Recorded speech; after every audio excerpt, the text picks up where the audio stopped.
ചെങ്ങന്നൂർ മണ്ഡലത്തിലെ UDF ഏറ്റവും അധികം പ്രതീക്ഷ വെച്ച് പുലർത്തുന്നത് ആല പഞ്ചായത്തിലാണ്. പഞ്ചായത്ത് ഭരണസമിതിയിലുള്ള വൻ ഭൂരിപക്ഷം UDF സ്ഥാനാർത്ഥിക്ക് അനുകൂലമാകുമെന്നാണ് പ്രാദേശിക നേതൃത്വത്തിന്റെ പ്രതീക്ഷ. കഴിഞ്ഞ തെരഞ്ഞെടുപ്പിലുണ്ടാക്കിയ മുന്നേറ്റം ഇത്തവണയും ആവർത്തിക്കാൻ കഴിയുമെന്ന പ്രതീക്ഷയിലാണ് CPM-ഉം BJP-യും. പഞ്ചായത്തിലെ ആകെ അംഗങ്ങളുടെ എണ്ണം 13. ഇതിൽ 9 പേർ കോൺഗ്രസ്, CPM-ന് 3-ഉം BJP-ക്ക് 1 അംഗവുമാണുള്ളത്. 2011 തെരഞ്ഞെടുപ്പിൽ 1283 വോട്ടിന്റെ ഭൂരിപക്ഷം PC വിഷ്ണുനാഥിനുണ്ടായിരുന്നു. 4311 വോട്ട് UDF നേടിയപ്പോൾ 3028 വോട്ടാണ് LDF-ന് ലഭിച്ചത്. BJP-ക്കാകട്ടെ വെറും 280 വോട്ട് മാത്രം. 2016 ആയപ്പോൾ ഇടതുമുന്നണിക്ക് കാര്യമായ മുന്നേറ്റമുണ്ടാക്കാൻ കഴിഞ്ഞില്ലെങ്കിലും 684 വോട്ടിന്റെ ഭൂരിപക്ഷം KK രാമചന്ദ്രൻ നായർക്ക് ലഭിച്ചു.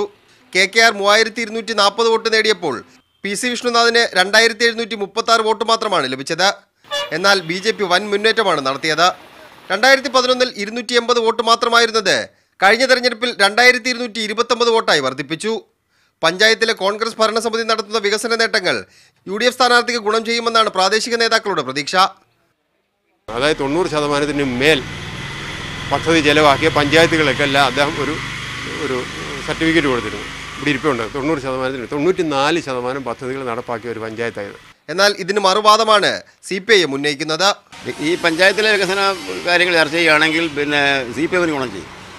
കഴിഞ്ഞ വർഷം 1,45 ലക്ഷം രൂപയാണ് സ്പില്ലോവറായി കളഞ്ഞത്. ഇപ്രാവശ്യം ഒരു സെക്രട്ടറി ആയിട്ട് വന്ന ആളിൻ്റെ പ്രവർത്തനത്തിൽ ഫലമായിട്ട് കുറേ മുന്നേറാൻ കഴിഞ്ഞിട്ടുണ്ടെങ്കിൽ പോലും കഴിഞ്ഞ വർഷത്തെ പൈസ പോലും ലാപ്സാക്കുമായിരുന്നു. പഞ്ചായത്തിൽ ഒരംഗം മാത്രമേ ഉള്ളൂവെങ്കിലും കഴിഞ്ഞ തെരഞ്ഞെടുപ്പിൽ ഉണ്ടാക്കിയ വൻ മുന്നേറ്റം ആവർത്തിക്കാൻ കഴിയുമെന്ന പ്രതീക്ഷ BJP-യും വെച്ച് പുലർത്തുന്നു. 15 വർഷം CPM ഭരിച്ച പഞ്ചായത്തായിരുന്നു ആല. CPM-ൽ നിന്ന് പിടിച്ചെടുത്ത പഞ്ചായത്തിൽ തുടർച്ചയായ 2ാം തവണയാണ് കോൺഗ്രസ് ഭരിക്കുന്നത്. നേതാക്കന്മാരുടെ അവകാശവാദങ്ങൾക്കപ്പുറം ആല പഞ്ചായത്ത് ആരെ തുറക്കുമെന്നറിയാൻ മെയ് 31 വരെ കാത്തിരിക്കണം. ചെങ്ങന്നൂരിൽ നിന്ന് സൈഫ് സൈനുലാബ്ദീൻ, മീഡിയ 1.